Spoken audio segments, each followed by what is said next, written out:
how to make the greatest academic comeback of your life. Well, let me be very honest with you. You tried, you failed.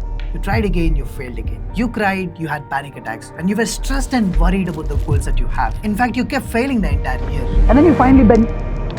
But now when it's time for you to wake up, you're actually forgetting the real strength that you have. I know that life has been very tough on you, but you are better than this. In this video, I want to talk about how to pick yourself up from one of the darkest tunnels of your life.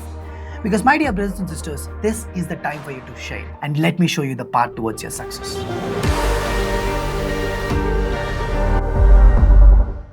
The next 5 to 6 minutes are going to be some of the most important minutes of your life.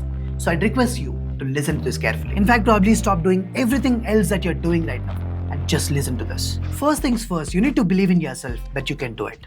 When I first went to college, my first semester CGPA was 6.64. I almost failed in one of the subjects. I felt really bad. In fact, I remember that day. I was on a call with my mom and I almost started crying. I mean, how weird is it to cry?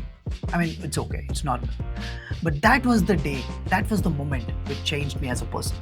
I took some time off to reflect on what went wrong. Why did I score so less? How did I waste a lot of time? In fact, why did I waste a lot of time? And these few minutes that I spent with myself, it gave me a lot of clarity on what are the things that I should be doing and what are the things that I should never do. So once this video is done, take some time off. Sit alone for 10 to 15 minutes and reflect on your entire journey. And then finally make a plan on how are you going to spend the rest of the time that you have to chase your goals. Remember, vision without execution is hallucination. And execution without a vision is just blind foolishness.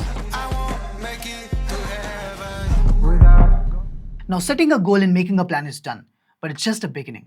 The real magic lies in execution. So now let's see how can you improve your efficiency? How can you study more in less time? And finally, how can you solve more questions and score better in the exams?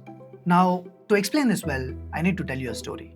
And this was during my second year of college. Whenever I made a plan to sit and study for a couple of hours, I was never been able to stick to it. The problem is that I was just procrastinating. And one of the easiest solutions which worked wonders for me was just to time block my study time. What am I going to study? When am I going to study? How long am I going to study? And finally, what exactly am I going to finish during that study session? Because as I keep telling you, consistency gives you clarity. And there's no point of being busy like a bee without actually accomplishing something. Got it? And also, whenever I used to set deadlines, I used to make them very tight. For example, if I ever felt that something used to take me 3 hours to do, I just used to give it 2 hours and then leave 1 more hour as a break. And that's because your work expands to fill the time which is available. And this is called the Parkinson's law. And most of the times, we overestimate the time that we usually take to do a task. So just cut the external distractions, turn the timer on, and you'll be surprised to see how efficient you can be. Now, the next biggest thing is to identify the things which will give you maximum results. In other words, not all the chapters have equal weightage. And even inside the concept, not all the concepts have equal weightage. Now, obviously, if you have enough time, you have to study everything. But what if you don't? What if you just have like a couple of months left?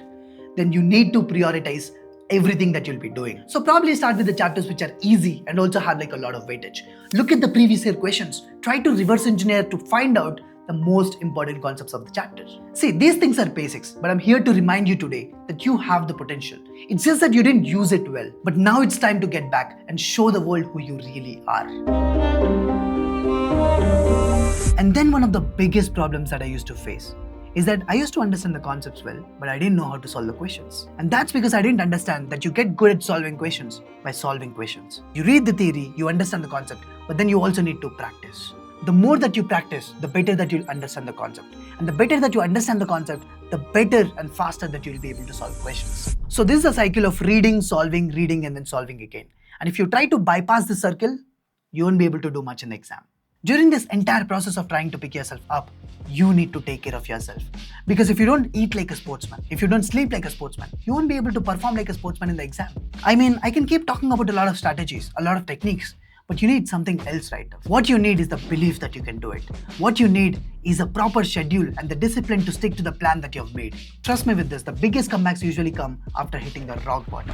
And it takes a lot of self-belief and time. After that first semester that I scored 6.64, I've improved it to over 7, then over to 8, then to 9, and I finally graduated with one of the highest packages from my class. So give yourself some time and never lose faith in yourself. Because if you really are someone who's going through the rock bottom, this is your sign to raise to the top.